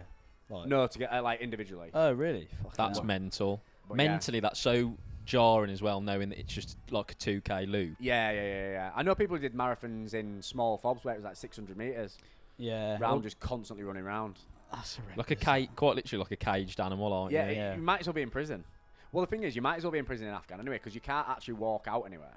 No. You're in like the camp, and you're not. You can't It's go like, right, I'm anywhere. gonna go to a shop, like Yeah, co-op's yeah, down yeah. the road. I'm just gonna go grab some bits. They don't want anything. You don't do that. Worse than prison, if anything. 'cause Yeah, it is. Yeah, because you can't. you could get physically can't shot. do anything. So Yeah, did- and you could get shot. So while you were out there, did you have any experience of lads who just lost their head because of that, because they couldn't deal Well, with there's a few people that like lose their heads. I think it's And what are the procedures normally then? like the weird blokes. I would suggest most people the can blokes hold who it are out together. on their own, kind of anyway. Like on the Yeah, most people external. can hold it together, I think. And as like I look back when I like got out of the military and look back, I was definitely holding like some stuff together. But the ones that are a bit odd are always the ones that do that. So If there's, they're like, a kind of guy- outcasts already, they're not in Yeah. the community of like banter with the lads and all the rest of exactly, it. and you go down that dark humour route of That's Yeah, the so only if way to they cope can't with get it, really, involved massive, with isn't that. it? Yeah, it's probably yeah. So like we had they're isolated, aren't they? So we sleep in like a mosquito net thing. So you'd zip it up. So you'd have people going on leave for 2 weeks, and we'd just get all the feral dogs in and get them to sleep in their mosquito net and their sleeping bag. So like you have 7 dogs in there in the night time just sleeping in. Oh, it's normally our troop Gopping, commanders. that is. Yeah, our troop commanders. Pissing and thing. shitting in their pit. It was yeah, but it was funny at the time. So like that would be one thing. You've got to do stuff like that when you're You in have that kind to. of environment, though. It's like when you get behind the wire with the Marines. You just find mad shit to entertain yourselves. Yeah. So So what you've got was- nothing else to do. You What just was have the to- biggest piece of shithousery that you kind of were involved in? in my full army career. Or In your fu- witnessed? Yeah, okay. Well, it will widen it to your full army career because it's got to be a corker. There's a few stories. So do you want to know a really good story? Yeah. When I first turned up to Germany, this is when I first turned up. So I was in Germany originally when I got posted to On the I Rhine? went to Iraq. Yeah, so I was in front line in Germany in the trenches. Is that in Oh, yeah. Senilager? 20 years It after. wasn't. It was in Osnabrück. Okay. 20 years after the end of the Cold War. Yeah. Yeah, it's still there. Oh yeah, it was still Man in the wall. very kinetic. Yeah. Yeah. Again, getting brassed up in a different sense. Yeah. And then so yeah, it was. Burgoyne. We went out on a night out, and you're just like a young lad at the time, but we're coming back, and someone had seen like a load of horses in the field opposite our block. So like, do you reckon we can get a horse into the block? And I was like, well, I'll help. So everyone was in going, right, well, let's just get a horse into the block. That sounds. I'm in. So Germany was very much in like 2006 a free for all, do whatever you want. People just getting levered like constantly. People driving Land Rovers through like building walls and squadron walls, all sorts. So on a Friday, you would go out, you'd do a massive tab, you'd finish in the squadron bar, you'd have to drink. There was no, I don't really drink, Sergeant Major or whatever. It was, no, you do drink. And Doesn't you really fucking fly, drink. that, does it? It don't fly at all. And then someone would go out and get a Land Rover and drive it through the squadron wall. And then the next week would just be spent rebuilding that squadron wall. And then the next Friday, The it would army just is happen again. fucking You're stupid. just It was creating fucking jobs nuts. to do for the Yeah, it following was weeks, nuts. Yeah, basically. nuts. The army's men's because there's nothing actually to do, is there? So you're just making up stuff. When to you're do. in the block, there's naught to do. It's just imagine 1,000 proper nuts blokes. Testosterone fueled blokes. And people are just trying to one up each other all the time. I was talking about That's that bloke literally what it who is. whose number one thing is to go and shit in someone's slippers. That's level 1 for him. So what's level 100 for him? Do you know what I mean? The sky's the limit, mate. There. Yeah, absolutely. But I'd gone out to try to help him with the horse and everything. There's about 10 of us in there. I woke up anyway in the morning, like levered. And this horse, I was on the top floor of the block, 3rd floor. So I was like, opened up the door in the morning. There was fucking horse shit all down this. And horse shit Corridor. is big as well. It's massive, mate. And you follow the And I follow the looked- line. No, I just looked and I was like, there's a fucking horse in the block. So I just closed my door and I was like, I cannot. I'm not be dealing out. with that today. But anyway, turns out, so I don't know if you know this, it is a fact for everyone. Horses can't walk downstairs. They can walk did know that. upstairs. Their but they knees don't can't work, walk, though. Yeah, so Yeah. the knees are on I backwards. think cows are the same. So they can walk upstairs, but they can't come downstairs. So you've now got a horse trapped up a flight of stairs. And there's 2 blokes trying to pull this horse downstairs, and it's backing up, Snapping its knees to get it down literally there. trying to pull him down. So when we'd gone down, someone had obviously said to the Sergeant Major, "There's a horse in the block." Imagine getting that memo. Knock us out, Major. But the horse, the reason why the horses were opposite our camp, it was the King of Germany or some royalty in Germany's horses. He had 10 horses in there, 10 black horses. So they had to take out a pane of window and knock some bricks out of the thing, and then they craned this horse out. At least that was a job for you the next week. Rebuild we that didn't. window. Yeah. We weren't allowed any Put part the of that. brickies no. to good use. Yeah, so that was. Have you seen Phoenix Nights? Yeah. Yeah, you know when they get the horse. Yeah, There's yeah. a horse Pissed in horse. my Pennine suite. Yeah. It's like that. I know a pissed horse when I see one. yeah. Yeah. That's 10 That's grand awesome, that that floor is. cost. Yeah, so that was literally it. Apart from there was just shit everywhere. And That's a good dit, to be fair. so my first day in I'm happy with Germany, someone said, "Can you go get an ambulance from the hangar?" So I was like, "Sound, let's do it." Went and got an so I don't know if you've seen an army ambulance, like a Land Rover just with a light on the top.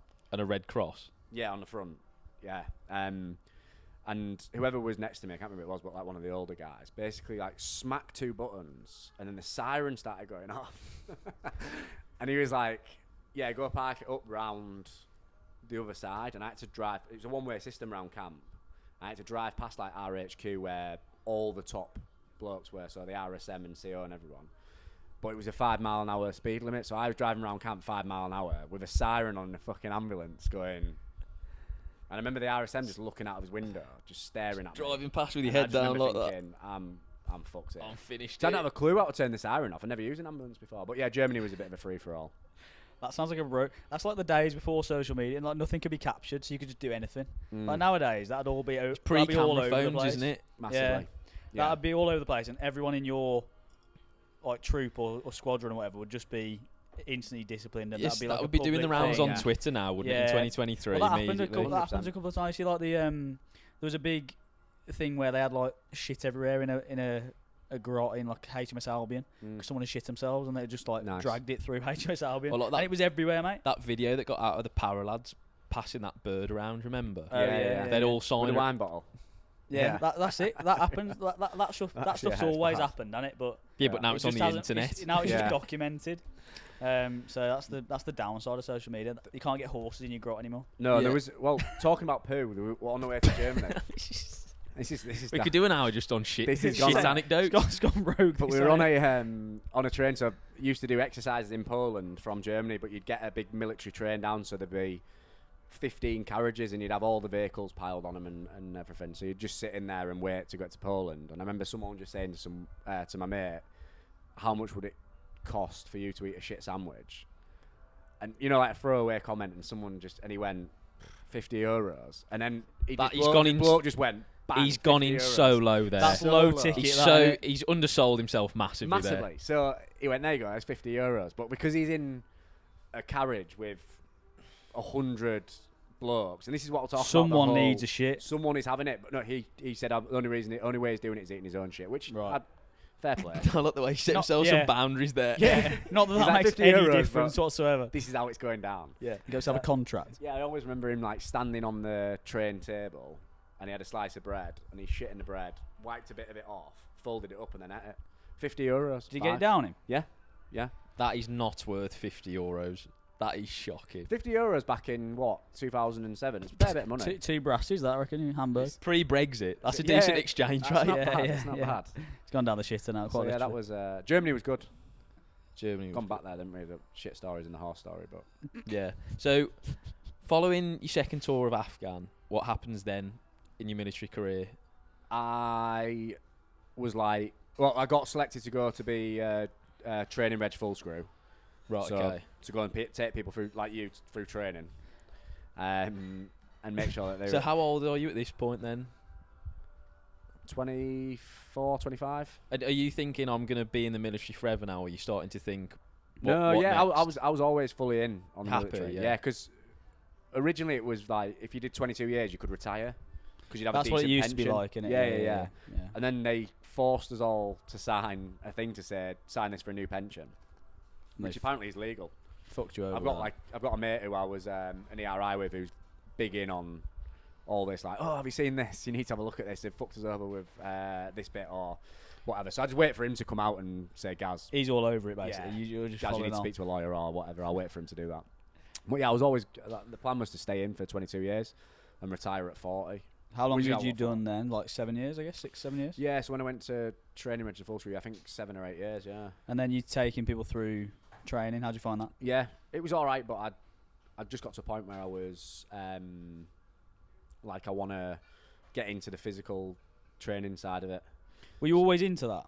Yeah, I've always been into it, so I was Were always you like doing an army 12-hour triathlete. fucking I was 12-hour going to say bike because we've not even challenges and touched shit? on the fact that you're mental kind of phys-wise. You got That's what, your true. ex-GB triathlete, Ironman, Yeah. Guinness World Record holder. I mean, we might have to get We'll you get on. into that a little. Yeah. We might have to get you on for a second episode. Yeah, because true. It's gonna keep there's going. so much to cover. But yeah, so I just decided I wanted to get into like the physical training side of it. So I was. This is a good thing about the military. So I was in a training troop, taking people through training, and I got friendly with all the lads in the gym.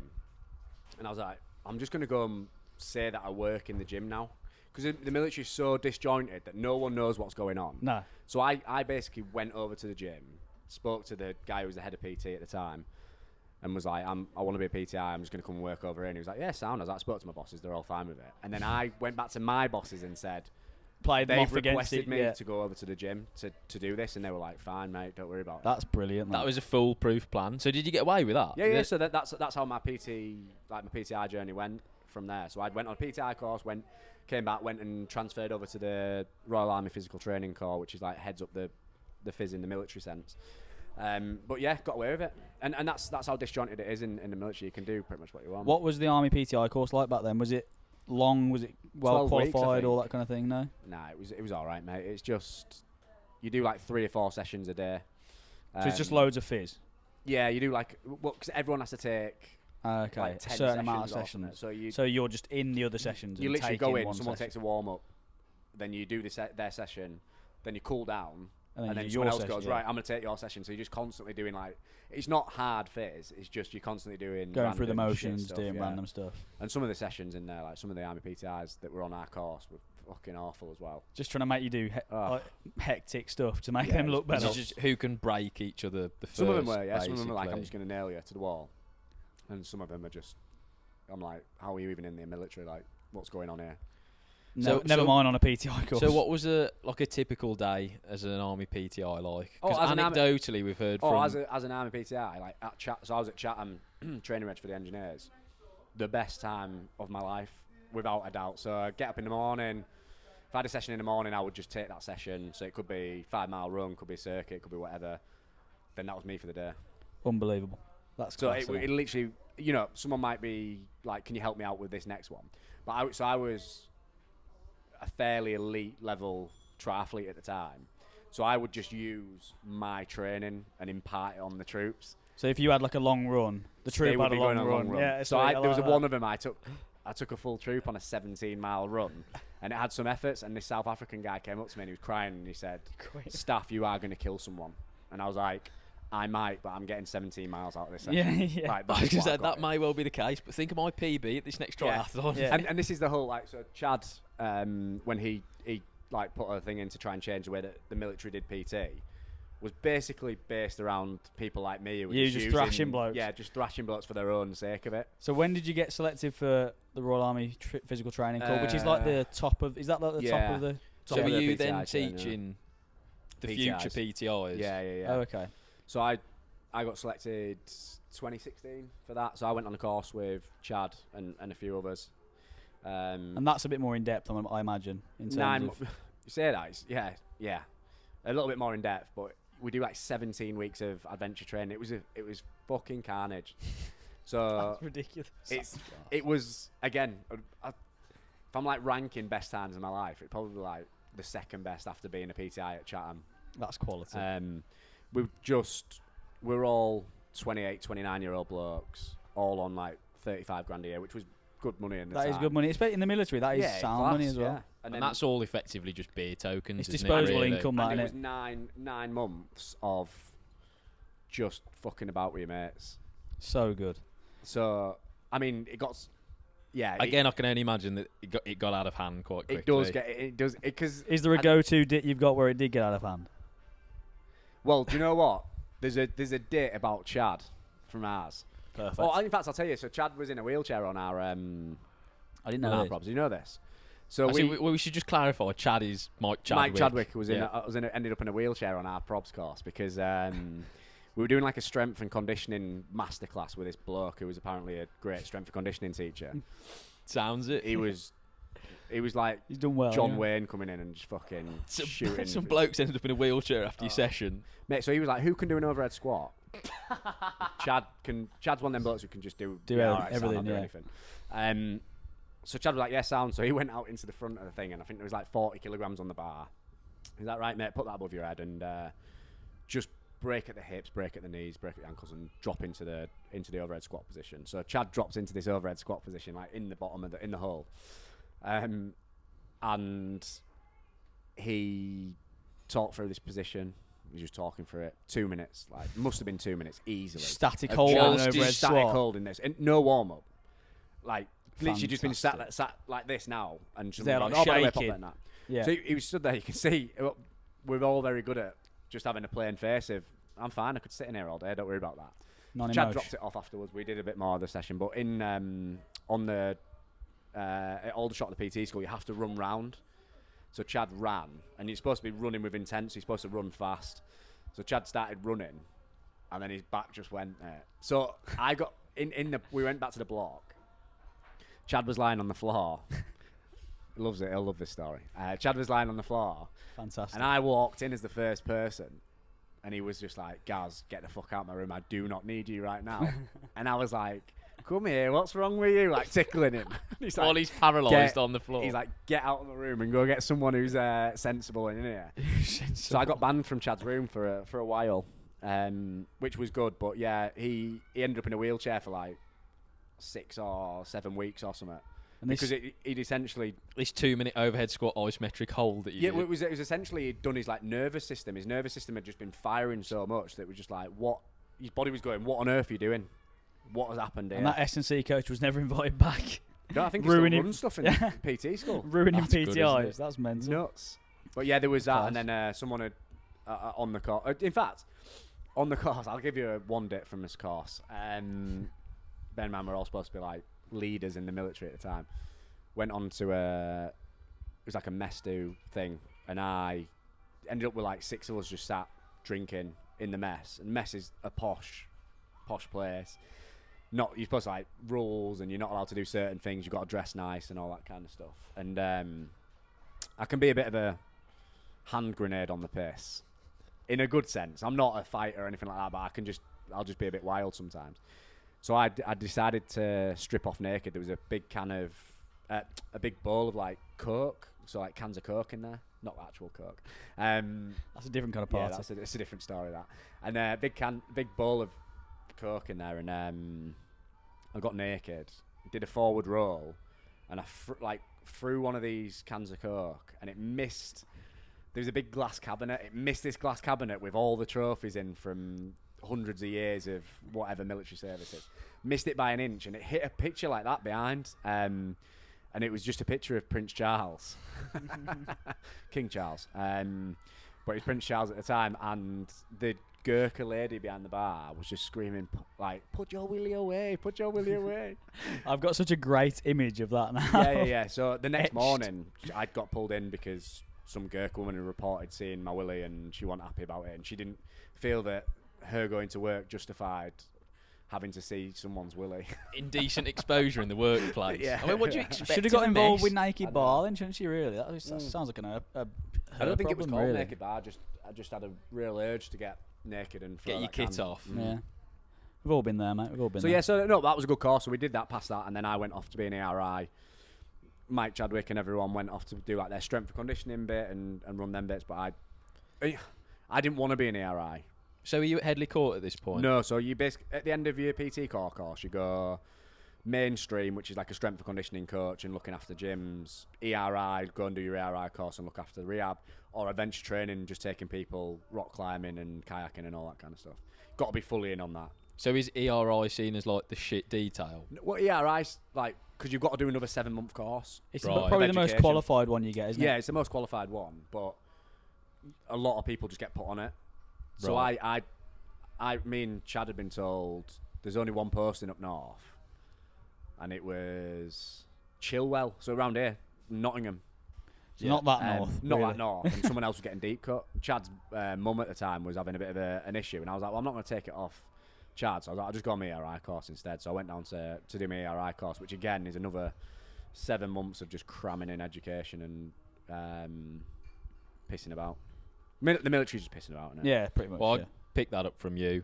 It's a lot. You just in like perpetual state of readiness, and that state of readiness is sitting on your arse effectively, Yeah, waiting and for something that to just happen. leads to carnage, basically, doesn't it? Yeah. So I mean, Yeah. it's the perfect breeding ground So- for that.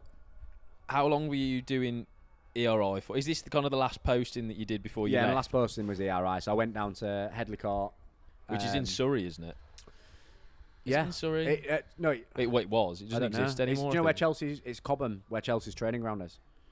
Yeah, literally Surrey, bang off, Surrey, like- I think. Yeah, it's just off the M25. Yeah.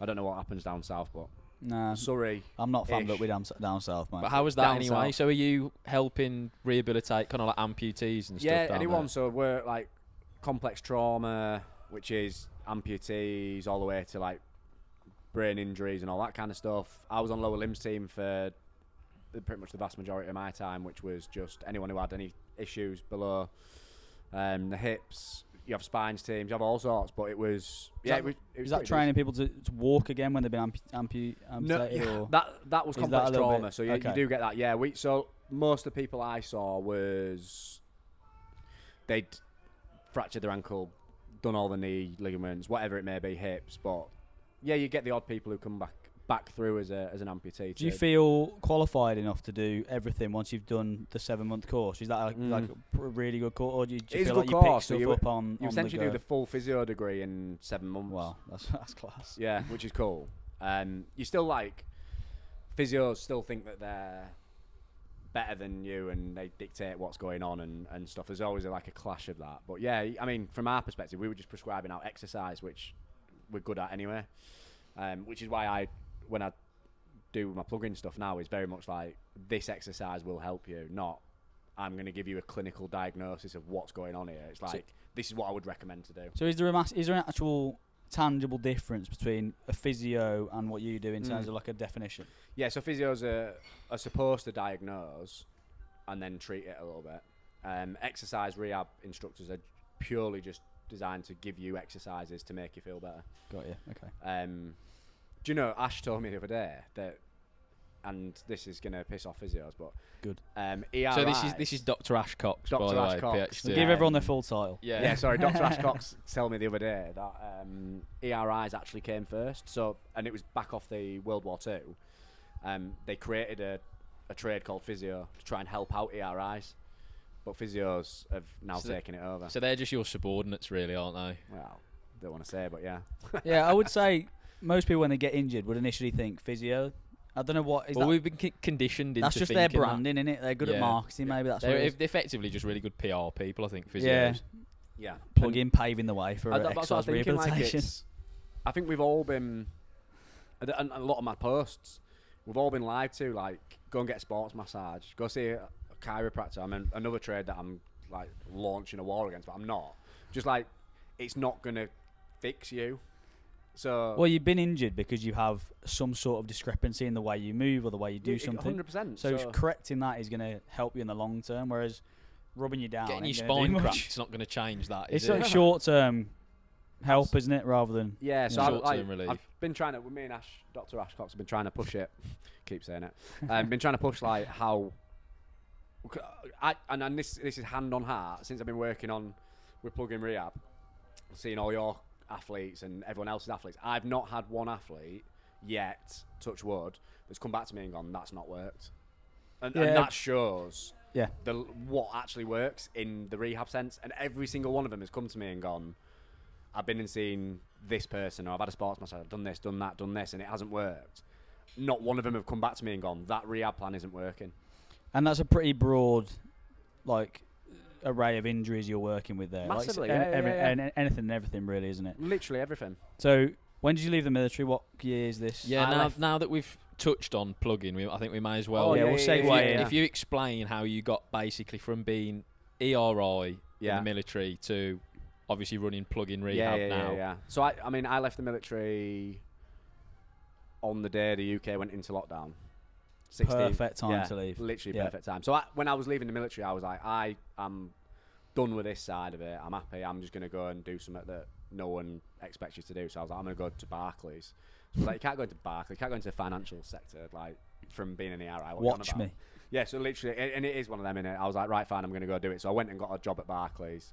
Took me like 3 months to realise that I ain't built for the financial sector. Well, it doesn't help that you can't count. No, as we learned at the start of the podcast. Maths is not my strong point, exactly. Can sing all the Beatles songs, but yeah, But that was a weird interview, wasn't it? Yeah, I just sang to them. Yeah. Like, you hired. I was like, cool, I'm in. Weirdly, I got the job because I just started talking to a boss at Barclays about football, and we just clicked, so we got that job. But who you know? It is, yeah. So I went to Barclays, figured out wasn't really for me, left. And then I went back into like the medical sector slowly. So I went to 2 startups working with like patient education and clinical trials and that kind of stuff, which like in hindsight's done me the world of good because I've got publications and stuff like that to actually bring a bit of credibility to myself as well. I understand more about the medical industry outside of the military, because the military is all right. If a fat soldier comes and sits in front of me, I can say, you are fat, and they go, yes, staff. But there's not that mollycoddling that you have can't to do in that. Civvy Street. In normal life, I can't sit there and say that, because they'll first of all get offended, and now I'm looking at it, rightly so, probably do get a bit offended with it, but you've got to be a little bit more humane in the normal world, I would say. So like when I'm talking to normal patients, because I've had that little bit of 2-3 years background in that, I'm fine. But I got to a point, I was just like, I want to work for myself. I don't know what that looks like at the moment. Spoke to Mike Chadwick, who was obviously doing really well with his stuff, and I was like, I'd love to work with you a little bit and see what goes on. And then I still think, I can't remember how I came up with the idea of Plug-In Rehab, but I was just about to ask, so how did you come up with the idea of Plug-In, and then how did you manage to kind of align yourselves with Chadders? So I think as well. So did you all leave the military at similar times? Me and Chad left at the exact same time. Right, okay. Because if you think about it, it's kind of a miracle that you all kind of became available to do what you're doing now together, really. Yeah. That's why it's going so well, isn't it? Because it's that perfect amalgamation of qualifications, talents, and experience. When Chad was getting out, he was originally going to go and do like project management, and I was like, no. And so I'm very good at advice for someone else. I'm not very good at taking it myself. Everyone's the same. So I sat Chad down and was like, absolutely not. You need to go and follow this. Like, you're good at this. You're the best at that. Don't think about anything else. I was like, it might feel scary now, because he had a kid. He had Rosa and his wife. So he went off and did that. And then I think me and Chad still were chatting on the phone most days and most weeks. And then I think when the reason Plug-In Rehab came about was, I was like, I want to work with you. How about if we had a rehab wing of your Red On group? And then once we did that, I was like, this would work for everyone. Why don't I just take this model and help other coaches keep people in their business and keep the injury rates down and all that kind of stuff? So it was almost, we did a little bit of a test, like beta tested it, like Red On, and then Chads, which is an amazing one to do, considering it's elite athletes and like some SF soldiers and all this kind of stuff. So if I can do it with that, like you can do it with fat loss clients, exactly. 100%. Yeah. So we decided on that, and that's amazing, really, because it's kind of it grew organically, and then it grew arms and legs, and then before you know it, it is kind of the beast that it is today. It is, but me and Ash and Chad, I think I'm in a really fortunate position where, and I said this to someone this week or last week when they rang for like a little bit of a consultation call. I'm in a really fortunate position where I don't have to take on every coach. And I don't want to take on every coach. So nice place to be. Yeah. So when I'm speaking to them, I know people talk about like, I screen my athletes or I screen this. I genuinely like screen each coach, and I'm not really bothered if you sign up or if you do sign up. You'll see the benefit if we work with you. But if you don't want that, then I'm not bothered. And if you went through my Instagram, you'd be like, you fucking shite at lead generation, because I don't go back to them because I don't need to. No, because you have confidence in what you're offering. 100%. So if they want in, that's great. If not, their loss, effectively. If you don't want it, that's fine. Go and do what you're doing. But when you come back in a year's time, I probably don't have capacity to take you on. It's the best way to be in the long-term sense as well, because if you're only working with people who you do properly align with, that's going to be an organic relationship. It's going to get more and more, and you get in testimonials from them and all the rest of it, and then you will get demand. So I think if you can do that in the early days, it's so beneficial. Massively. And I think I said to you boys, all my coaches I would class as friends now, which is what I wanted originally, because you want to work with your mates, right? So I was like, that's what you do in the military. I was going to say, especially coming from that military background, because it's basically just a big lad's holiday, effectively, 100%. Isn't it? So I bit of work involved, sprinkled in. Not even that much work, but I wanted to work with friends, and that's why I take on coaches that I build relationships with, where I'm like, right, okay, we're mates. So if you came up to me, and I say this to everyone who comes on, and if you've got 5 injury consultation calls and you go, Gaz, shit, I've got 6 people this month, I'm not going to be like, right, Eddie, you owe me 200 quid. Because that's not how a friendship would work. I know that you'll give me back more than I'm giving in that sense. So I don't need to be doing stuff like that. And I don't want to be chasing people for money. I don't want to be chasing people for injury consultation calls. Like, we have a great relationship where we deliver education, we deliver injury rehabilitation to any clients, and 99% of the coaches that I work with will not give me 5 injured people a month. And and I say it to you two when you first signed up, if you give me 5 a month, we probably need to look at programming. Because it isn't going it reflects poorly on the coach then, doesn't it? 100%. Really? And also, I think don't want it. The coach's ability to troubleshoot those little niggles that come about. So I know you said 100%. before, sometimes you have a coach who's like a little bit more junior maybe, and every little thing they're coming to you and saying, "Oh, so and so's hurt, whatever." But the coach initially should be able to look at that and think, "Okay, should we try this? Should we?" You're trying things before because when I get people coming to me and saying this hurts, well, I'll try things before 100%. I go to you, because there's no point taking up your time if I think I can square it by myself. No, and also, like, I come from a physical training instructor background, so I know what you're doing.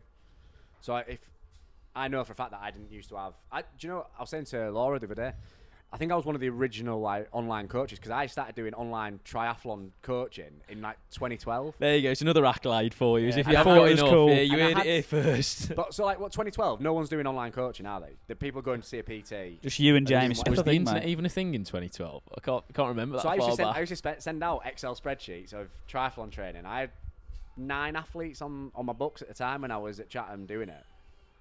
And then I just decided that I think I had 5 women, and they all just kept crying because I was pushing them. And I was like, I just can't do Fucking this thrashing anymore. them by the Can't I was like, do I it. can't do this anymore. You're all done. But yeah, so I come from that background as well, so I can understand what you're all going through. If you've got questions, me and Ash have probably been in that situation, so we can talk about it, which is cool. So, Well, obviously, I speak on behalf of Shep as well, but that's why we like working with you, because you do have that wealth of experience. yeah, and I think that's a big thing. But what's next for Plug-In then? What's the plan? Is there a plan? Yeah, so there is a plan. There's a plan to expand it a little bit, so almost franchise a little bit of that out. So I've got someone in the pipeline who currently works at Pool as the lead ERI down there. So the next kind of step will be to bring on someone better than me. I'm not in the business of bringing in someone who Is below I have you. to train up and do all this. I want someone to come in and I learn from each time. So Well, that's the only way the business elevates, isn't it? 100%. If you're not bringing in someone who's better than you and can Especially in share that some specific experiences. area, you want to bring someone in who's Massively, Yeah. yeah. So yeah, I think the next step is just to keep growing it. I'm in a really good position where I'm enjoying my job. I don't need to worry necessarily about what's going on. All my coaches have stayed with me the whole time, and not one of them's kind of come back to me and gone, actually, I'm thinking about leaving, because they see the value it adds to their business. More so, see the value it adds to their lead generation side of it. So it allows them to build a bigger business. So yeah, I think just keep pushing it on, mate, really. Lovely. And then we haven't really touched on this yet, but I guess all the while this has been going on, running parallel to this is your kind of sporting and athletic kind of prowess. We'll be here for another 2 hours if we talk about all of Yeah, that. well, because you've achieved so. I think we'd be doing you a disservice if we didn't touch on it though. Yeah. So you obviously, are you still the current Guinness World Record holder Yeah. for fastest marathon in a hot dog Yeah, costume? unpack Dressing that. like my food, Unpack that yeah. a little bit. How did that come about? I used to be a decent-ish runner, and I qualified. Used to be. He qualified- says, if yeah. you actually knew how good he was at running, like that's just the understatement of the century. Yeah, isn't it? I qualified for London Decent-ish. Marathon in the elite section. So So what times are we talking for that? So I ran a 2:42 and Wow. got elite Right. an elite one. So you get good for age, and then there's like one that almost like rallies up a lot of the really good club runners. Yeah. So I was like, I'm not going to win the London Marathon. I don't think. Not with 2:42 when they're running 2:02. I'm going to have to knock 42 minutes off my PB here. So I was like, I'm going to search the Guinness World Record book and see what is achievable. And what So is there a list that you make can it track fit? down? so you can go on like marathons dressed as ... and it will just bring up them all. So I looked at it, and the marathon dressed as an item of fast food at the time was $3.48, and I was like, Oh, I know I easy. can do that, so I'm gonna apply for it and you pay £5, and I was like, right, okay, I'm in.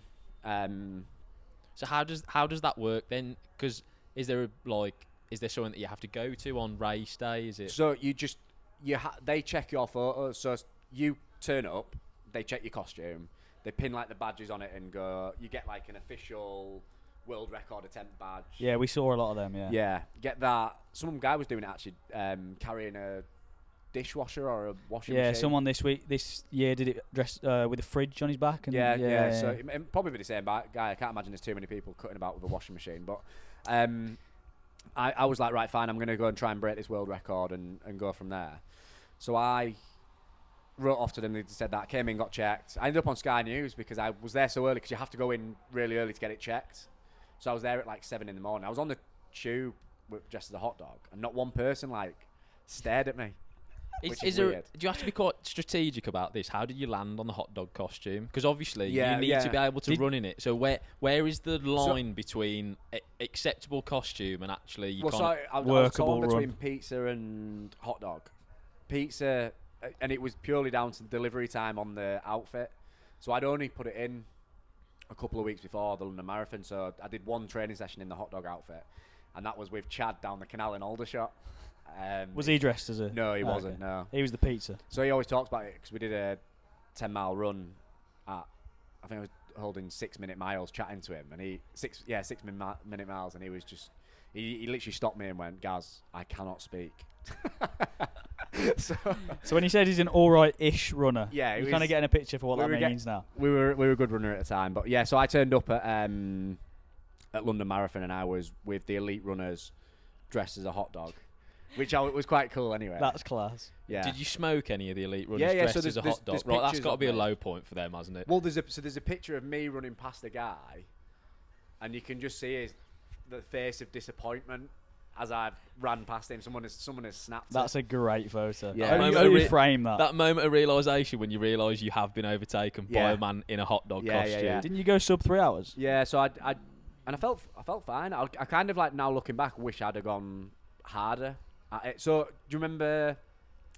It was the year when that guy creamed in and some guy picked him up. Do you remember that? Yeah, the iconic photo. Yeah, so that iconic photo. I stepped around that guy who'd creamed in because I was I ran it. Pacing was perfect. So 2:59, 37 seconds was the actual time. That's class. Yeah, running a sub 3, so it's bang on every time. And I was like, I'm not losing a sub 3 for this guy who can't sort his nutrition out. Like I'll step round him, but in hindsight, if I wanted to get famous and do all that, dressed as a hot dog, you would Kazivacking some bloke. Yeah, that'd be great. That would have been big. But at least now you've got the world record. So I've still got that world record, which is a good talking point. True. For it. It's good in the bio as well. That's a great icebreaker thinking about it. Yeah. And then as if that wasn't good enough, you've done like 5 Ironmans? 5 Ironmans, yeah. Done 5 Ironmans. Full distance Ironmans? Yeah. How was that? Because I can't even comprehend doing an Ironman. What was your first one? I did Bolton was my first one, so I did 12 hours. Nice and cold. Yeah, and then I did Copenhagen, which was 30 degrees, which was my 9:26 one. Fucking that's non-comparable, is it? Doing an Ironman in Bolton and then Copenhagen. That's a glow up, isn't it? Is that your PB, is it? Yeah, 9:26. That's unbelievable. So break that down a little bit. So for the uninitiated, what actually is an Ironman? 2.4 mile swim, 112 mile bike, and then a marathon. Do you know what you got on your marathon for that? Yeah, I got 3:12. Right. 3 hours 12. Right, so my marathon PB, obviously the one that we ran in April, was 3:39. Yeah, mine was 3:31. I considered that quick, and you've done that on the back after on the back of 6 hours, 6 hours of work. So the top level athletes now in Ironman, they're running 2:36 off the bike. So that's unbelievable. Yeah, so just talk us through like how long's the training process for an Ironman? Like, I think I got into a cycle, and like looking back on my life, that was my like get out from like Afghan, Iraq, and all that. I was just about to say, I was just nailing myself to a wall. Was all this self-therapy kind of was all this ultra endurance you were doing, like self-therapy, catharsis? I think a lot of people do, because a lot of ex-military people go into like endurance events and all that kind of thing. Because that past that sort of 2 or 3 hour mark, it just becomes, like you say, cathartic. Mental battle. I think you need that. That was me. I think because I'd go out for a ride at 5 hour ride, come back and do a 2 hour run, and that would be a Saturday. Saturday gone. It literally was, wasn't it? Like, absolutely nuts. But yeah, Ironman training took over that. But I was trying to do like running, like decent running, decent triathlon, I was trying to do everything Ironman stuff. So like running times, I was running 15:05 for 5k, 31 minute 10k, doing an Ironman the next weekend. And you're doing this while still juggling a full-time job. It's not like military full-time. Full-time training. Arguably, yeah. Not like these wanky influencers now who just kind of like that is their kind of entire existence. Oh yeah. Like you were still doing something. Stuff. I was still doing stuff, and I was still doing it. I was still in the military, so if I had an Ironman on Sunday, and someone said you're going out for an 8-mile tab on Friday, you were going out for an 8-mile tab on Friday. There's no taper. Yeah. So it was Did you ever kind of experience like physical burnout? Because you see, running like trying to smash loads of running, trying to smash triathlons. No, were you all pretty good? Yeah, just weird fucking bombers, mate. It's really weird. I don't think I've experienced like burnout, overtraining or anything. I did stop when I got out of the military. I stopped doing that and started doing CrossFit for a little bit, which I'm still doing now. Well, I try to add more stuff in now because I got to. So back in the day, I'll train 3 times a day, every single day, and that was for years and years. So like even just doing 1 session every day at the moment feels a bit like, fuck am I doing with my week? This is fucking shit. Yeah. But yeah, I've just got to a point now where I'm just conditioned like, work capacity wise to be doing kind of 20-hour trainings exactly. a week. Yeah. So I like something clicks in my head, and it's one of them things where like today after High Rocks, I'm now like. I'm livid that I haven't qualified for the World Championships. So next week's getting it because I'm doing Dublin singles next week. Yeah, so I won't sleep this week. As if a High Rocks doubles today wasn't draining enough. And going around the hour mark as well, which is straight back in next week in Dublin. I'll struggle to sleep this week because I'll be thinking about. It'll be playing on your mind. We should have done that. You might as well go again now. I know. Probably get back there and do it, mate. Yeah. I would do. He checked before he came. I did that at Glasgow, but yeah, I'm always trying to. Try to push stuff forward. I've always been fairly fit. Fitness never came naturally to me. I was at school. I was like a natural fat lad. So when I first started doing marathon running, I had a vest that just said "Fat Lad from Yorkshire" because I used to love running past runners. Isn't that still in your bio? Yeah, is it? Yes, I think so. I thought I recognised that quote. Yeah. So "Fat Lad from Yorkshire" would always be on my top, and I remember just running past people, and they always go, "Fucking hell, fast for a fat lad." And that was always it, but I was always the fit fat lad in the start of my military career, and then it got to the point where it was just like, oh, fuck's sake. Looked quite unassuming kind of thing, but you just smash it. Yeah, which is it. But, well, I mean, I was going to say, how long was done that? a good 1 hour 20 there. I think before we wrap up, we've talked about what's next for Plug-In. What's the next world record you're going for? Next world record. On the spot. I think commit now because you've signed up for. I've signed up for an Ironman. So this year I've signed up for a couple of. Yeah. So let's talk us through the races that are on the horizon for you. So you've got Manchester Marathon as well. Manchester Marathon, High Rocks Dublin, High Rocks London, High Rocks Manchester, 70.3 Mallorca, and then full Ironman in Copenhagen. So have you got any goals that are pretty mental for any of them, or are you just going to go and see what happens? I'm trying to picture in my head what's the ideal hybrid athlete time, and I think if I can go sub 11 hours Ironman, qualify for the World Championships at High Rocks, go sub 3:15 marathon, what's good for hybrid? Yeah, so you're not a full runner anymore, no. but what can you lift? Something that you can hang your hat on and I'm hybrid. Yeah, everyone's talking about hybrid. Like the Hybrid Performance Centre up in Bolton, they do what they say. But there's so many people out on Instagram who are like, "Oh, I'm hybrid." Hybrid's such a buzzword, isn't it? It is the buzzword at the moment because effectively now, if you do a couple of strength sessions a week and you go for a run, you're hybrid. You're a hybrid athlete. That's not. A hybrid athlete is if someone who pursues excellence effectively in endurance sports and in strength sports. You have to do both because it has to be things that don't contribute to each other. No. So going for a run doesn't help your powerlifting total, and powerlifting doesn't necessarily help your marathon time. So you have to be pursuing both to call yourself hybrid. Like you say, nowadays everyone's hybrid. Mate, and the real hybrid ones are you've seen today High Rocks, the guys at the front. Yeah, Hunter McIntyre. They can hang the hat and go, I'm a hybrid athlete because I can run 330 kilometres consistently. I'm going for the Murph world record or whatever he's doing. This is it, yeah. So strong as fuck and if you all look that kind at of stuff. So Hunter McIntyre's kind of accolades, effectively, one of the broadest in terms of work capacity. Because, like I say, Murph world record, which is mad in itself. High Rock's now world record, I think, with both doubles and singles. Runs like 5-minute miles for fun. Can deadlift 500 pounds. It's like all of those things shouldn't happen in the same person. No. But if they do, then you're hybrid. If not, then chat shit. I'm big in on the hybrid stuff. I feel like once you hit a certain, so I'm 35 next week.